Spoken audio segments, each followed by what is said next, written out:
আসসালামু আলাইকুম ভিউয়ার্স। ঈদে স্পেশাল কিছু করতে চাচ্ছেন?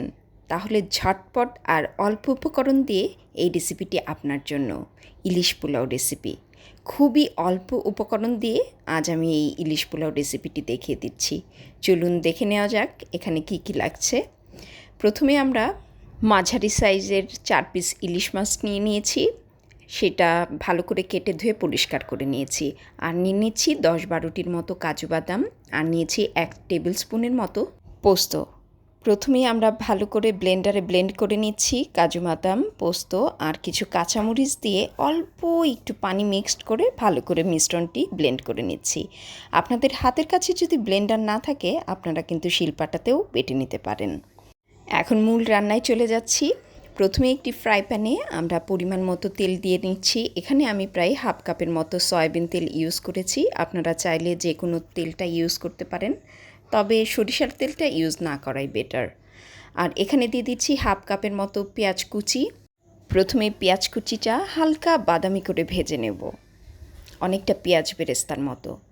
এখন আমি দিয়ে দিচ্ছি হাফ চা চামচের মতো রসুন বাটা। আর এখানে ইউজ করে নিচ্ছি আমি অল্প সামান্য পানি, যাতে করে মশলাটা পুড়ে না যায়। যেহেতু আমি ধনিয়া জিরা ইউজ করব, সেই মশলাটা যাতে পুড়ে না যায় সেজন্য অল্প একটু পানি দিয়ে ভালো করে পেঁয়াজটা কষিয়ে নিচ্ছি। এখন দিয়ে দিচ্ছি পরিমাণ মতো লবণ। আপনারা অবশ্যই লবণটা আপনাদের স্বাদ অনুযায়ী ইউজ করবেন। আমি এখানে হাফ চা চামচের মতো লবণ দিয়ে দিয়েছি। এখন দিয়ে দিচ্ছি জিরার গুঁড়া হাফ চা চামচ, ধনিয়া গুঁড়া হাফ চা চামচ, আর শুকনা মরিচ গুঁড়া হাফ চা চামচ। আপনারা অবশ্যই ঝাল আপনাদের পছন্দ অনুযায়ী ইউজ করবেন। সবগুলো উপকরণ দিয়ে মশলাটা বেশ ভালো করে কষিয়ে নিচ্ছি। আর কষানো হয়ে গেলে আমাদের ব্লেন্ডারে যে পোস্ত, কাজু আর কাঁচামরিচ বাটা ছিল সেটা দিয়ে দিয়েছি। এখন মশলাটা ভালো করে কষে গেলে এর সাথে আমরা ইলিশ মাছটা অ্যাড করে দেব। ইলিশ মাছটা 2-3 মিনিটের মতো এই মশলার সাথে বেশ ভালো করে কষিয়ে নিচ্ছি। তারপর অ্যাড করে দিব 1 কাপের মতো গরম পানি। খুব সহজ আর ঝটপট রেসিপিতে আজ আমি এই ইলিশ পোলাও করে দেখাচ্ছি। আশা করছি আমাদের এই ঝটপট রেসিপিগুলো আপনাদের সবার খুব ভালো লাগবে। আর বিশেষ করে যারা নতুন রাঁধুনি তাদের কাছে অনেক উপকারে আসবে। এখন পানিটা অ্যাড করে দিচ্ছি। পানি দিয়ে মাছটা আরেকটু নাড়াচাড়া করে ঢাকনা দিয়ে মৃদু আঁচে রেখে দেব প্রায় 10 মিনিটের মতো। সেই ফাঁকে আমি পোলাওটা রান্না করে নিচ্ছি। এখন একটি প্যানে হাফ কাপের মতো আমি সয়াবিন তেল অ্যাড করে নিচ্ছি। সেই সাথে দিয়ে দিচ্ছি হাফ কাপের মতো পেঁয়াজ কুচি। পেঁয়াজ কুচিটা ভালো করে ব্রাউন কালার করে ভেজে নেব, পেঁয়াজ বেরেস্তা করে নেব। এখন দিয়ে দিচ্ছি 4টি এলাচ, 3 পিস দারচিনি আর 2 পিস তেজপাতা। পেঁয়াজের সাথে এই এলাচ, দারচিনি আর তেজপাতাটা ভালো করে ভেজে নিয়ে তারপর আমরা আগে থেকে ধুয়ে পরিষ্কার করে রাখা 2 কাপ চিনি গুঁড়ো চাল অ্যাড করে দেব। আর সেই সাথে অ্যাড করে দিব হাফ চা চামচ আদা বাটা। চালটা কিন্তু অবশ্যই পানি ঝরিয়ে রাখবেন, তা না হলে দেখা যাবে যে চালে পানি থাকলে পোলাওটা কিন্তু ঝরঝরে হবে না।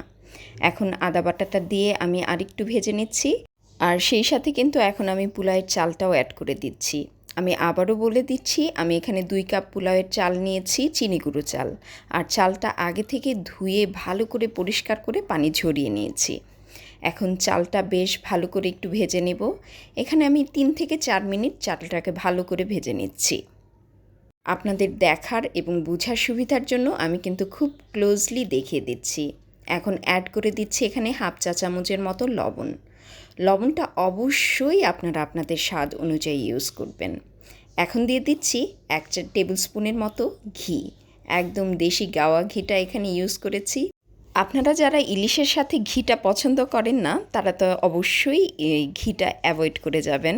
আমাদের চালটা বেশ ভালোভাবে ফুটে গেছে।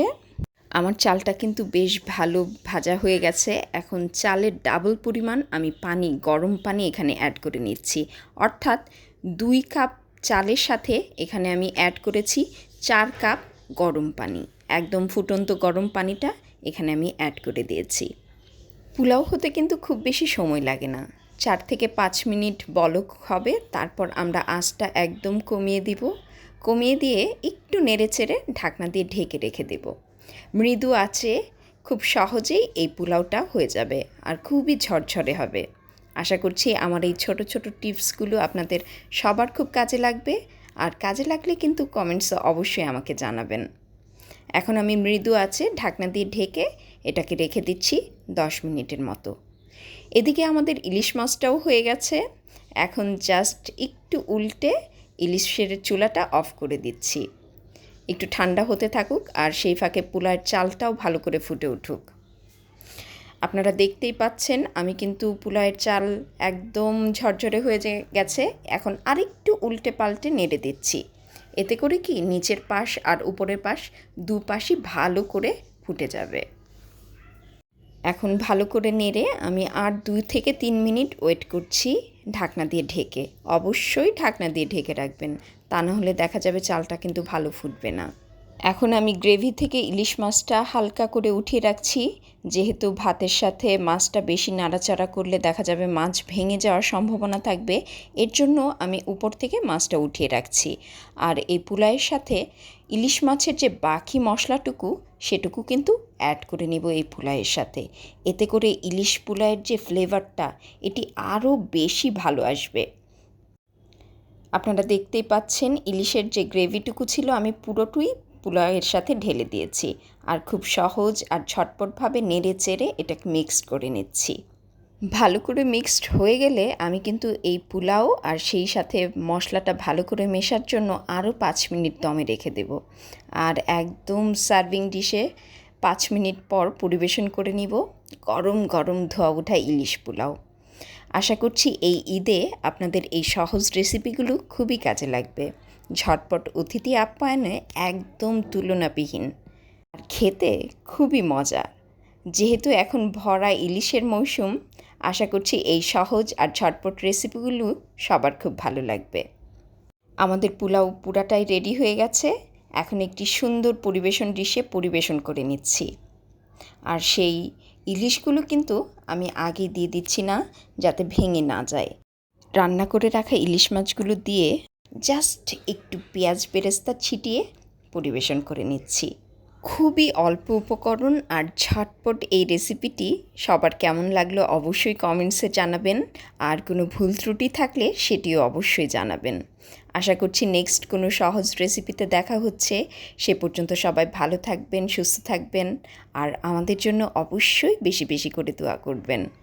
আজ খেতে খেতে এখানে বিদায় নিচ্ছি। আল্লাহ হাফেজ।